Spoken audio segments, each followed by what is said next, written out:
Hello sewmates, welcome back to my YouTube channel. So in this video I'm going to be taking us through the sewing part of this tutorial, which is the part 2. I already posted the part 1, which is the pattern drafting. So now in this video I'm going to be showing you how to go about sewing it. So now let's get right into it. So I have about 3 yards of crepe fabric, the zip, the thread. Your pins are very important, your scissors, then the pattern that you have drafted, your ruler. So these are what I'll be needing. So in this video I'm not really a fan of long sleeve. So I'm just going to be using a short sleeve though. So guys, bear with me.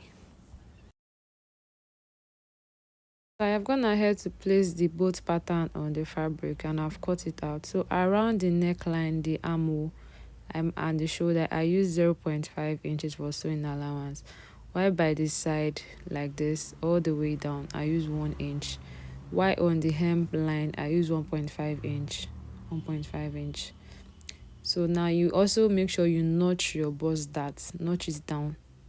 So you are going to be sewing 1 inch after the bust point for your bust dart, 1 inch after the bust point, not directly on the bust point. It's going to be 1 inch after the bust point. So now I'm going to be showing you how to go about your darts. So now I'm going to be putting 3 pins in on where the dart started, in the middle of the dart, and where it ended. The middle of the dart is around the waistline, just as you can see, those 3 points. So now you can see the pins is already on the underside. So you chook your pin in, so you just mark those points.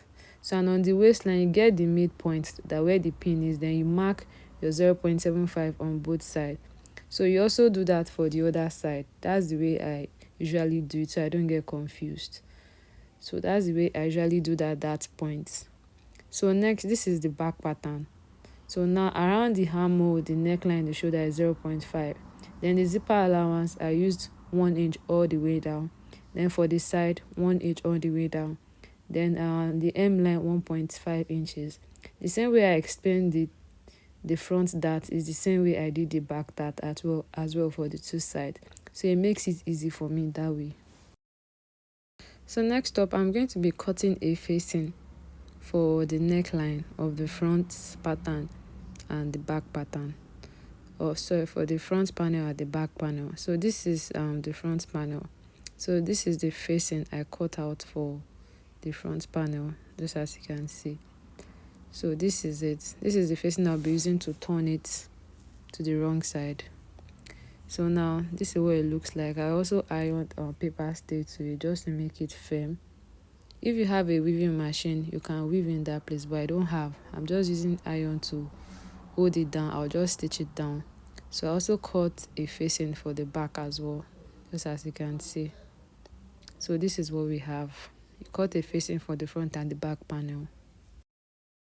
So next up, I've taken out the pins. I'll be taking out the pins, the pattern paper from the 2 panels, the front and the back panel. So this is what it looks like. So I'm going to be attaching the facing, right side facing right side. Then use your pins to secure it down. So it will be easy for you to sew. Same thing with the back panel. You attach your facing, you sew it all the way around. You attach your facing for the back panel. You sew it all the way around by 0.5 inch, all the way around the neckline, and the same thing for the front. So I'm going to take this to my sewing machine. I'll sew around the neckline, and I'll also make sure I take the dart. I'll sew the dart as well. So I'm going to show you what it looks like by the time I was done. So by the time I was done sewing it, this is what it looks like. I've sewn around the neckline, I've ironed it. I've also sewn the bust darts, like you see, and the dart as well, just as you can see. I've sewn it. So for the facing, to secure your facing down, use gum to secure it down. You use gum to secure your facing down. So the same thing for the back panel as well. Okay, let me show you what the back panel looks like.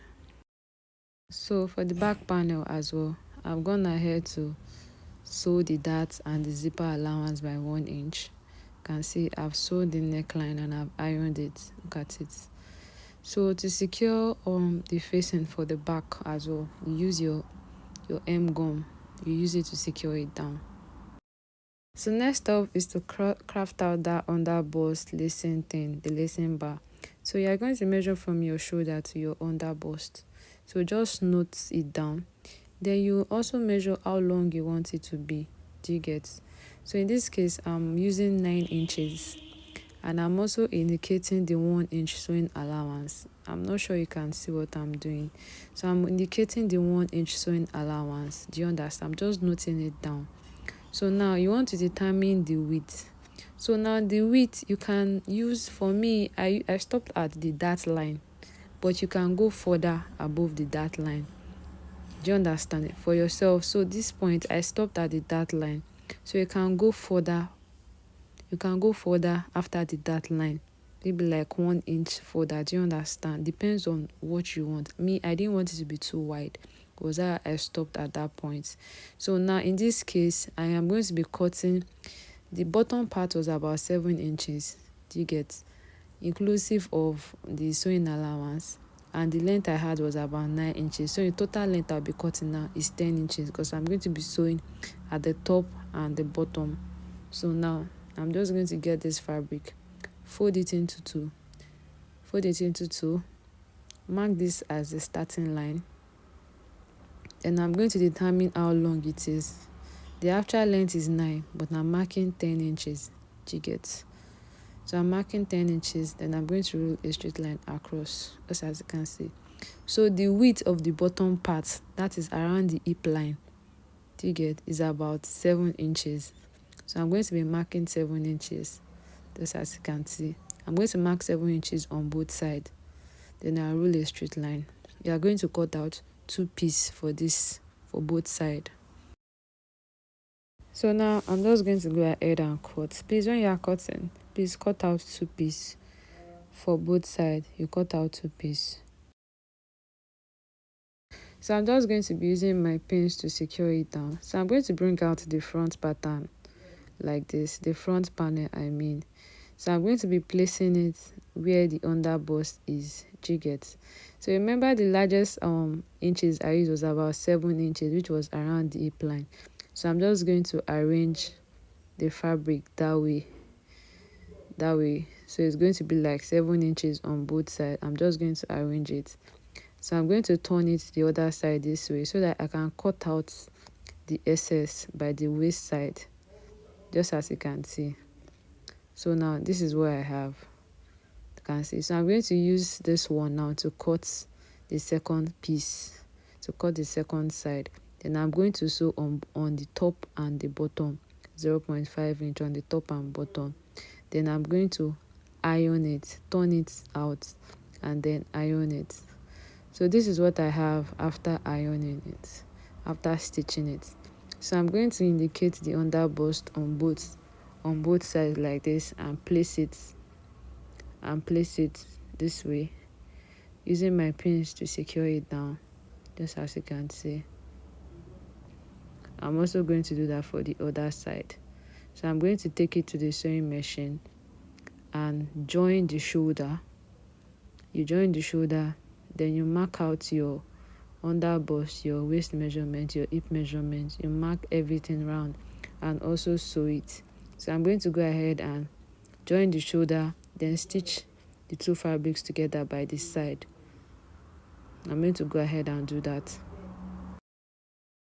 So now you are going to be placing the front and back panel like this, right side facing the right side, because you are going to be joining the shoulder, and you're also going to be stitching it by this side. You're going to be stitching it by this side. I'm going to go ahead and take it to my sewing machine. So this is what I have after stitching by this side. You also make sure that you iron it. You can see what it looks like. So the next thing now is to I'm going to be attaching a zipper, then also aiming it at the bottom by 1.5 inches that I added.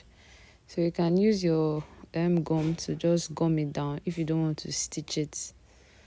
So I'm going to take this to my sewing machine and stitch it at the bottom, and also attach a zipper. So this is what it looks like after stitching it at the bottom. It's going to have a slit at the back though. So this is what it looks like. Then I've attached the zipper. To it like this. So next up now, I'm going to be cutting out like a strap to fix the lacing bar. So you just determine how long you want the strap to be. So the width I cut out was about 1.5 inches for the width. So I'm going to go ahead and sew that and also show you how I'm going to cut out the short sleeve. So next up, you are going to be cutting out your sleeve. So I already marked the length. I had about 9 inches for the length. Then you also measure your armhole, around your armhole, which will determine the upper part of the sleeve that you cut, and also get the circumference. So I'm just going to go ahead and cut out the sleeve, just as you can see, like this. This is the sleeve. So now this is for the lacing bar. This is the rope you use. You fold it this way, you stitch it at that edge, then you sew all the way straight down. Then you look for something to turn it to the other side. So that's for the lacing bar. So this is what I have after sewing the sleeve, after joining the sleeves together. So this is what I have, and that's the rope that we'll be using. So next up is to mark the eyelet spacing. So you mark the eyelet spacing. So in this case, I used 1 inches, but you can use 1.5 inches for the difference, or 1.25. Yes, so that it will be very visible. The lacing will be very visible. So you mark the same thing on both sides, 1.25 or 1.5 inches to be the spacing in between the lacing bars. Do you get? So this is the result of the outfit after adding the eyelet on both sides. So this is what it looks like. So you can switch the style up. Either you lace it at the front or you lace it at the back. And that's the rope. So next up, I'm going to put on this dress. Okay, so this is what the outfit looks like. So this is it. You can see the back view. You can see the waist snitching that I did. My waist is snitched. Bear in mind that I have not yet tightened the lacing. So lacing is still free. So you look at a close look of the lacing. So yeah, this is what it looks like. Bear in mind that I'm just going to take out the lacing. You can switch this style up 2 ways. Either you lacing it at the front or you lacing it at the back. So you can just lacing it at the back. So you can see it's 2 ways. Either way, whatever you want for yourself. So guys, this is the end of I've come to the end of this tutorial. So if this is something you like, please don't forget to hit on the subscribe button, comment, like and share. Thank you guys.